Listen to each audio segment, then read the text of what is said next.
The first time I saw him, he was hauling nets under the dying sun, the muscles in his arms moving like the tide itself. The second time, he was saving my life. Seabrook, Maine wasn't the kind of place where new people showed up without a reason. It was a postcard town, weather-beaten docks, the smell of brine in the air, and a community where every eye followed you until they figured out who you belonged to. I didn't belong to anyone. Not anymore. I had come here to disappear, to bury the weight of choices I couldn't take back. The kind of choices that made your chest feel too small for your heart, like it might split in two if you dared to breathe too deeply. That night, I'd walked the pier alone, chasing the sound of the sea to drown the noise in my head. The water was black glass, the wind sharp enough to sting my skin. And then my foot slipped. It was stupid, really one misstep on a slick plank, and the world tilted. The Atlantic swallowed me whole, freezing fingers dragging me under. Panic clawed at my ribs as the taste of salt burned my throat. That's when he appeared out of nowhere, diving in without hesitation. When he pulled me out, I caught the first real look at him. His hair was plastered to his forehead, his shirt clinging to the kind of body you don't get from gyms but from years of work under the open sky. His eyes, God, those eyes were the deep, endless blue of the ocean on a clear day, but with something stormy hidden beneath. You trying to get yourself killed, stranger? His voice was rough, a low rumble that made something deep inside me twist. I slipped, I managed, shivering so hard my teeth rattled. He didn't believe May could see it in the way his gaze lingered, like he was reading something I hadn't said. But instead of pressing, he stripped off his jacket and draped it over my shoulders, his hands lingering just long enough for warmth to seep into my frozen skin. I would have left it at that, just a rescue, a stranger's kindness. But the next morning, the whole damn town was buzzing. "Did you hear?" the old woman at the diner whispered to another. "That sailor really Ash's back." "Back?" the other gasped. "You mean?" "Yes, the one they call the Prince of the Sea." I wanted to laugh. Elias didn't look like any prince, more like the kind of man who'd rather punch a storm than bow to anyone. But the strangest thing was, everywhere we went after that, people's eyes would drop, their voices would hush, and God help me swear more than one person actually lowered themselves like they were standing in the presence of royalty. When I asked him about it, he brushed me off.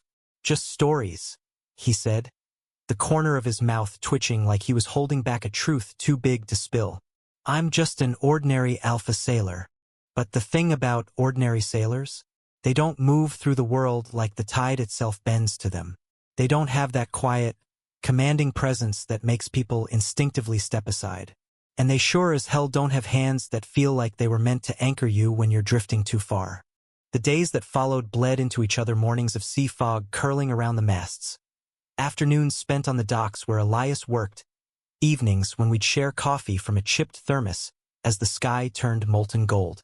I told myself I was just keeping him company, that I wasn't letting the warmth of his presence sink too deep. But I noticed things. How his gaze would linger on me just a beat too long. How he'd always walk on the side closer to the water, like he could shield me from it. How, when he laughed a rare, low sound, it felt like it belonged to a part of the world I didn't deserve to touch. And yet there was a wall, an unspoken line he never crossed, even when his hand brushed mine and lingered for a fraction of a heartbeat too long. I didn't know if it was because I was an Omega or because he was fighting something inside himself. That answer came sooner than I expected. It was late close to midnight when I found him down by the harbor, staring out at the black horizon. The wind tore at his shirt, his hair, but he stood still, like he was carved from the night itself. "They're saying there's a storm coming," I said quietly, stepping up beside him. He didn't look at me. "It's not the weather I'm worried about." I frowned. "Then what?" For a long moment, the only sound was the lap of waves against the pier. Then he turned, and there was something raw in his eyes, something that made my breath catch. "They're not wrong, you know. About me." My pulse stuttered. "About you being..." He nodded, cutting me off.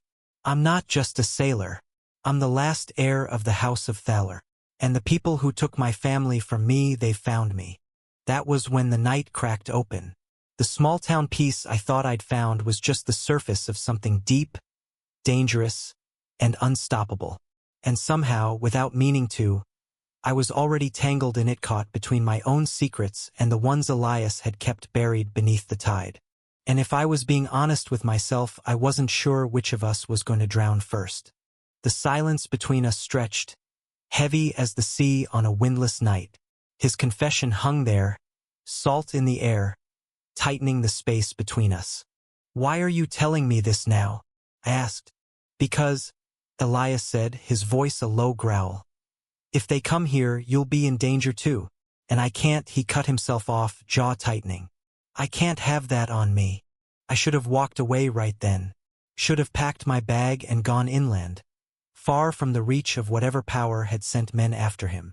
But there was something in his eyes, something pleading beneath the steel that rooted me to the spot. "Then don't send me away," I said. He froze, and for a moment, the wind stopped, the waves quieted, as if the world itself was holding its breath. His hand twitched at his side, like he wanted to reach for me but didn't trust himself to. "I can't protect you from this," he whispered. "Maybe I don't want protection. Maybe I want you." The wall between us cracked. The storm hit 2 nights later. It came in with a roar, tearing at the sky, turning the harbor into a churning mess of black water and broken masts. I was inside the old lighthouse, windows rattling in their frames, when Elias burst through the door, dripping wet and furious. "They're here," he said, his voice tight. "2 ships, no fishing lights, flying no colors. They're not here for the town, they're here for me." I'd never seen him like this, eyes sharp as blades, every muscle coiled and ready. And yet, when he looked at me, something in him softened. "You stay here," he ordered. "No," I said, stepping forward. "If you think I'm going to sit here while you walk into whatever this is, you don't know me at all." "Damn it," he muttered, then grabbed my face in both hands, pressing his forehead to mine. The heat of him was fierce, the smell of salt and rain thick between us. "If I don't come back, you will," I cut in, gripping his wrists. "Because you promised me coffee at sunrise."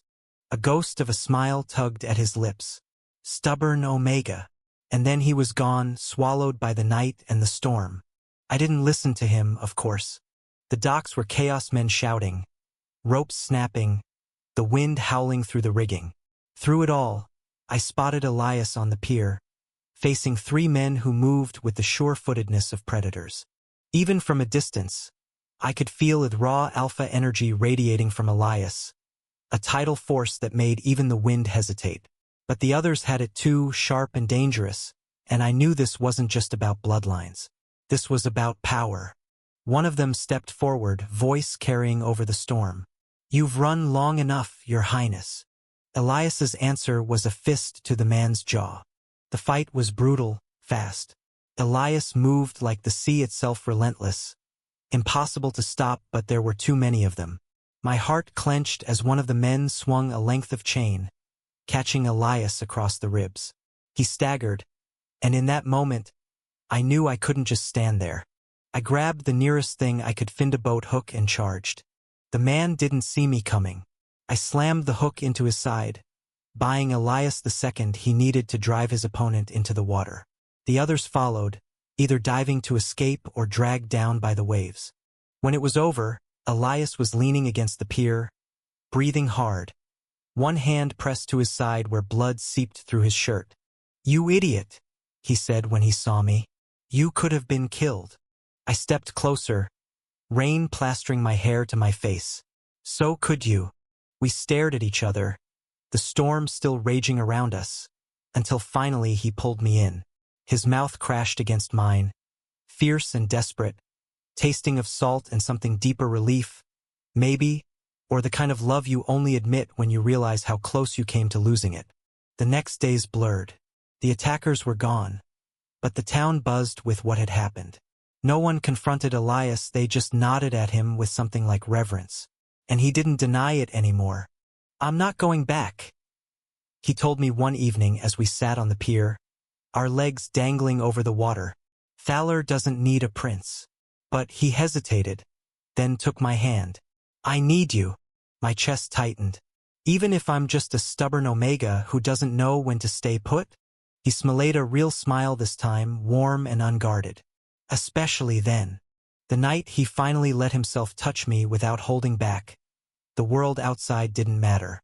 His hands mapped me like he was learning a coastline he meant to protect for the rest of his life. Every kiss was an anchor, every breath a promise. We didn't talk about titles or bloodlines or danger. We just existed in the soft light of dawn, tangled in each other. The sea whispering through the open window. Months passed. The town stayed quiet. The sea kept its secrets. And Elias? He still worked the docks, still hauled nets, still drank his coffee from the same chipped thermos. But when people bowed their heads as he passed, I noticed he no longer looked away. And every time he came home to me, smelling of salt and wind, I remembered that night on the pier, the night he told me he was just an ordinary alpha sailor. Maybe that was true in the way that the sea is just water. But to me, he would always be the man who pulled me from the dark, who chose me over a kingdom, who kissed me like I was his shore after years adrift. And that was worth more than any crown. Thank you for listening. If you find it interesting, please like and subscribe to follow the next stories.